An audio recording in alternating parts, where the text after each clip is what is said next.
prepare yourself, because this is not the spiritual awakening that many people romanticize. You've undoubtedly heard terms like love and light, greater self, or universal on this. However, no one prepares you for the emptiness that might follow the quiet, separation, or weird emotional vacuum in which nothing feels real and nothing appears to matter. It is not depression. It is not laziness. It is something deeper. Callahan recognized it long before it became a popular term in modern spirituality. John dubbed it the Night Sea Journey, a psychological journey into profound emotional darkness in which your ego begins to collapse, leaving you with nothing but your naked, unfiltered soul. It is not lovely at first. It's unsettling, lonely, and emotionally numb. However, this stage does not indicate a failure of your awakening. It's a crucial threshold, a moment at which your soul separates from all power and your mentality rearranges itself around something more tangible. You are not broken. You're taking on a new identity. Let's look at 7 signals that indicate you're not lost. You are experiencing one of the most misunderstood stages of waking. And yeah, John saw it coming. When you wake up, everything feels silent. Too quiet. It is not peace. It's a form of emotional quiet that makes the world appear surreal. Things that once piqued your interest no longer do. Your previous objectives now feel empty. Worse, you can no longer force yourself to pretend. This is not burnout. It is not tiredness. It is spiritual separation. A temporary shutdown of the ego's desires, because they no longer correspond to the deeper self that is awakening inside you. Carl Jung said that when a person undergoes a profound psychological transition, their old identity begins to crumble. You're not sure who you are anymore. This creates a limbo-like situation in which you are still alive, but no longer completely engaged in the social game. You begin to realize the futility of some patterns, the artificiality of some relationships, and the emptiness of fleeting joys. You are not depressed. You are awakening from a reality that was never truly yours. This floating feeling is your consciousness separating from the old ego constructs. It's confusing, but it's an indication of growth. Your spirit is making room for something more aligned. And the stillness you are feeling right now is a hallowed respite before your next genuine being. There comes a point when you no longer feel connected to the version of yourself you've painstakingly cultivated over time. Perhaps you were the achiever, caretaker, rebel, or overthinker. Whatever identity previously provided you a feeling of purpose, it suddenly feels like a costume, and wearing it exhausts you. You find yourself avoiding individuals who expect you to behave like you used to. You grin less. You talk less. You spend more time with your own thoughts. Not because you're becoming antisocial, but because the role-playing part of you is disappearing and something deeper is taking over. Carl Jung referred to this as the disintegration of the persona. The persona is the mask that we use to operate in society. It is not phony, but it is restricted. And as your spirit begins to expand beyond that boundary, the persona begins to crumble. That collapse seems like nothingness. You doubt your work, your relationships, and even your sense of humor. Everything feels foreign, but you aren't coming apart. This is you losing performance. Many people experience terror at this point. They believe they're losing their identities. But in reality, their actual nature is emerging. And it isn't interested in performing a part. It seeks freedom. It wants the truth. And until that reality is completely realized, the distance between might feel emotional and spiritual. There is no sound. If you're in this phase, don't rush to replace your old mask with a new one. Allow the area to remain unfilled for a while. That nothingness is when the true self begins to emerge. You sit in a room with people you've known for years and suddenly feel like an outsider. The chats seem hollow. The jokes are no longer as effective as they once were. Small chat is tiresome. It is not that you have become haughty or judgmental. Your frequency has altered. You no longer follow the same emotional or psychological scripts that once bound you to others. Carl Jung pointed out that when a person goes through profound individuation, or the process of realizing one's genuine self, they would inevitably outgrow relationships based on projection, compliance, or implicit expectation. This is especially unpleasant because it isn't usually dramatic. Sometimes it happens gradually. One day you discover you're not responding to texts as quickly as you once did. You aren't drawn to the same conversations. You begin to see how much of your previous communication was predicated on being pleasant or being who they expected you to be. But you're not interested in faking anymore. You want depth, presence, stillness, and honesty. But few people are prepared to meet you there.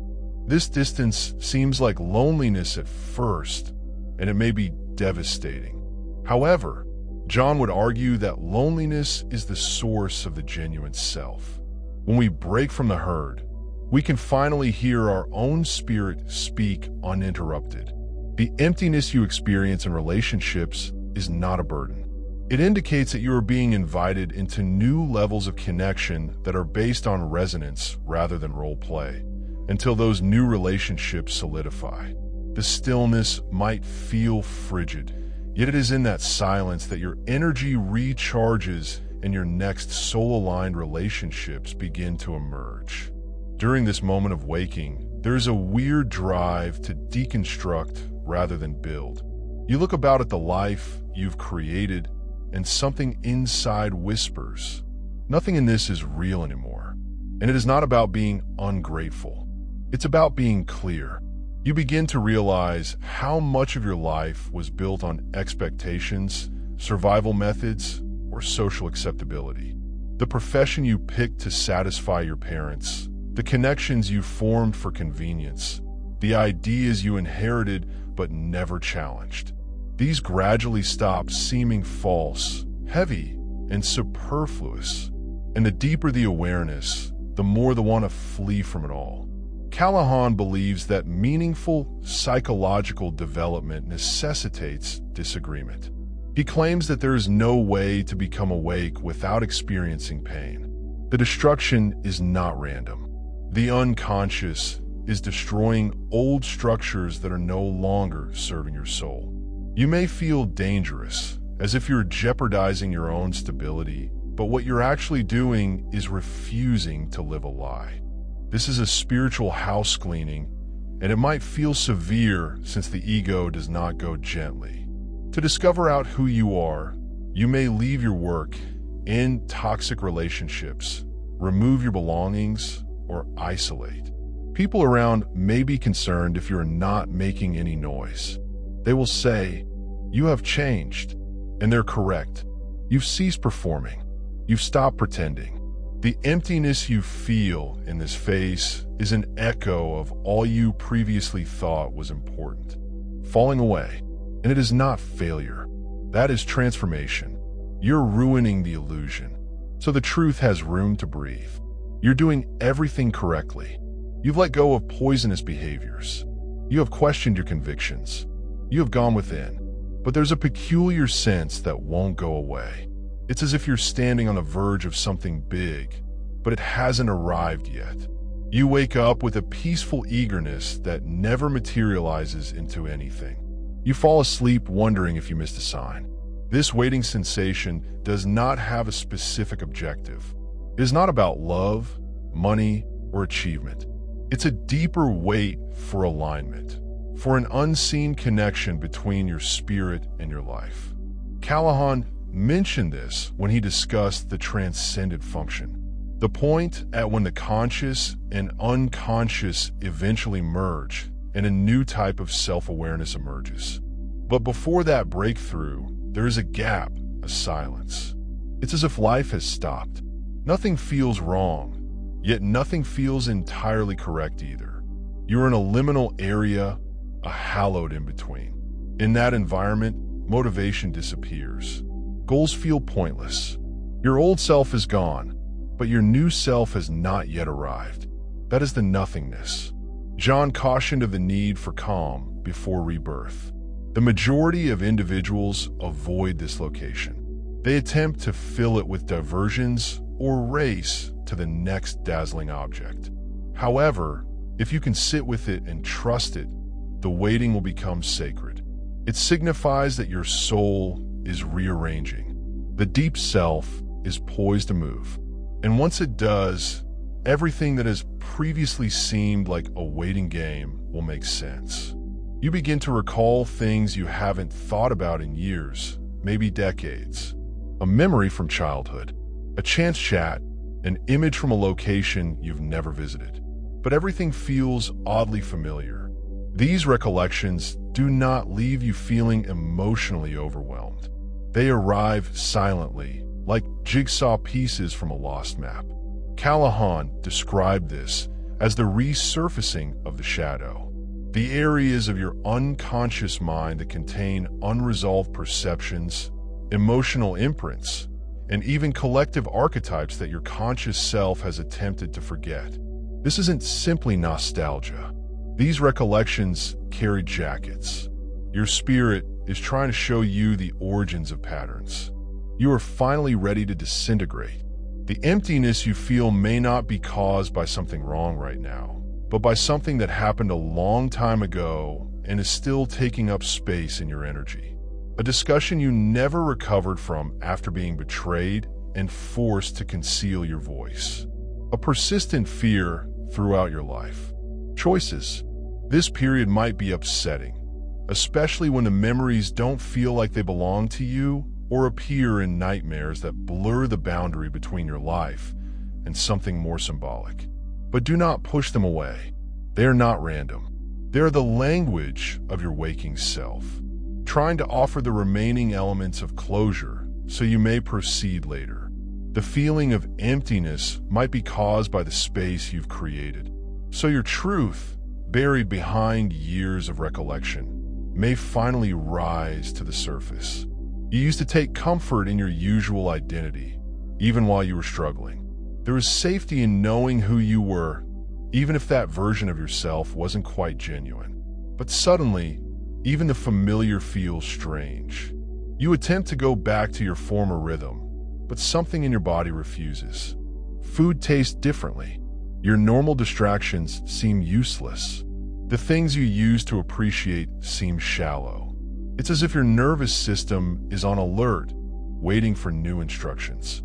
Carl observed that when the unconscious rises to the surface, it frequently shatters the sense of security. Why? Because much of what we consider safety is simply repetition. We adhere to familiar routines because they are predictable rather than because they assist us with peril. But if you listen carefully, you'll notice there's no fear in you, just awareness and presence. That's how you know it's real. You are no longer sedated by safety. You are alive. You are questioning. Even in the face of uncertainty, you remain grounded. This type of spiritual emptiness is not a void. It's an open field, a clearing where you may rebuild your life based on reality rather than coping methods. You no longer need things to make sense. You simply need it to be genuine. So if you've been experiencing a peculiar emptiness recently, it's because nothing truly fits anymore. Do you know this? You are not broken. You aren't slipping behind. You are not stranded. You're merely between two versions of yourself, separated by that gap. Carl Jung understood it better than most. He understood that before a person can completely awaken, they must go through what he called the death of the forced self. It is silent, it is unpleasant, and it might feel as if nothing is occurring. But it is in this stillness that the most significant transformations occur. You're not allowing your energy to restructure into something far more aligned than before. Most people skip this level. They divert themselves, dull their feelings, and hurry to fill them. But those who sit with it, the ones who are willing to fill that vacuum without turning away, they're the ones who have undergone significant changes. So, if life feels emotionally muffled, if you feel like you're waiting for something you can't identify, you're not lost. You're being emptied for something precious. And when it arrives, you'll understand that the stillness was never a punishment. It was a preparation. What are your thoughts? Have you been through this stage of awakening? Please let me know in the comments. And if you receive this message at the proper moment, consider subscribing for additional information that speaks to the true experience of waking without filters. You're not alone in this.